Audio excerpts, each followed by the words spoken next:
What's up, everyone? In today's day and age, leadership and developing leadership traits is becoming more and more prevalent as people become more and more confused. We're going to delve deep into leadership and understand the different arrays and aspects that it holds. To move your community forward, to move the world forward, and of course, to move yourself forward in this extremely stressful world.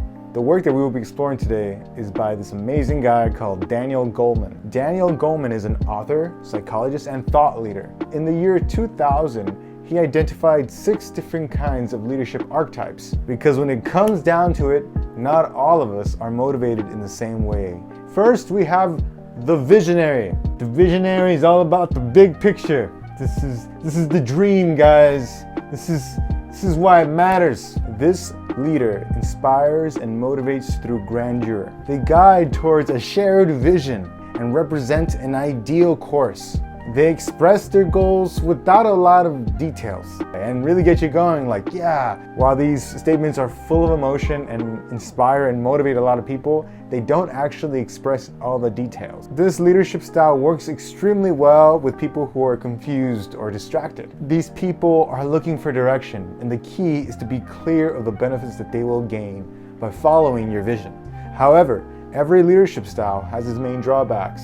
One of the drawbacks is that it's ineffective with experienced team members. You see, it's because experts have their own vision. The best solution is to involve them into the conversation, make them feel like they have skin in the game. Next, we have our second archetype.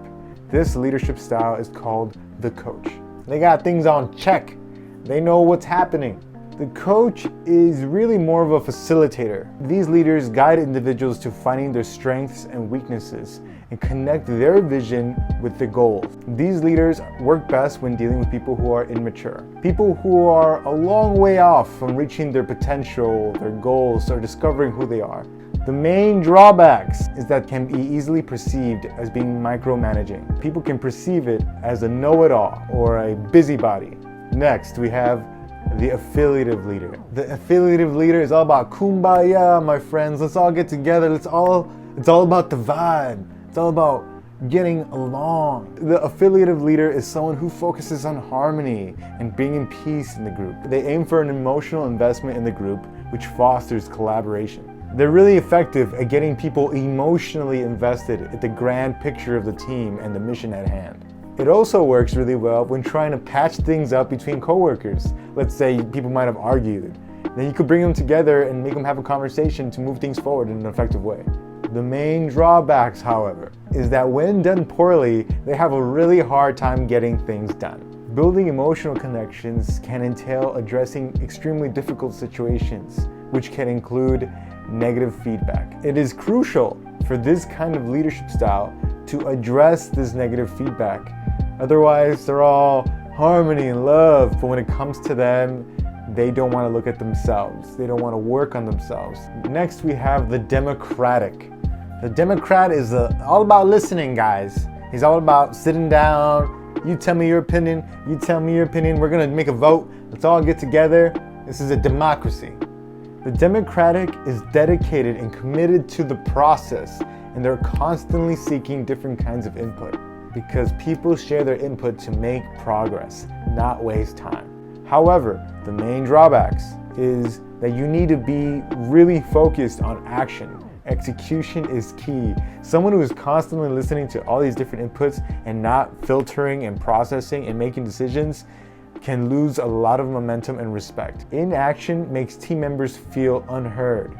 Number 5, we have the pace setter. The pace setter gets things done. They lead through example. This leadership style sets goals and challenges for the team. Not only do they create goals and challenges for the team, but they also demonstrate on how to get things done. They serve as a role model for the team, and they challenge team members by pushing them to their limits while offering support in that process. This leadership style is perfect for team members that are already very competitive and extremely motivated. Poor execution can come off as judgmental rather than supportive. They also have team members wanting to avoid them because they feel overwhelmed from the high expectations that have been set upon them. And finally, our final leadership style is the commander. The commander is pure fire, a raging captain of his ship. The commander relies on compliance. Their main motivator is negative consequences. These people are extremely effective at creating a clear path and address fears and concerns to guide and motivate actions.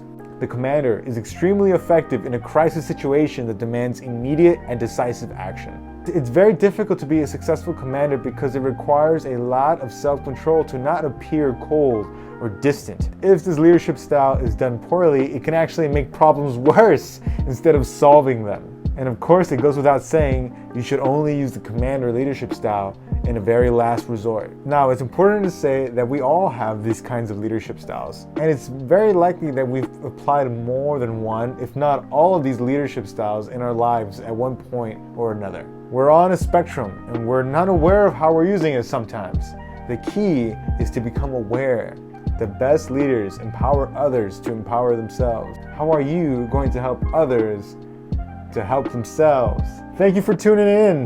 That was another episode of this amazing show, and I look forward to talking to you again soon. Until next time, adios! Woo!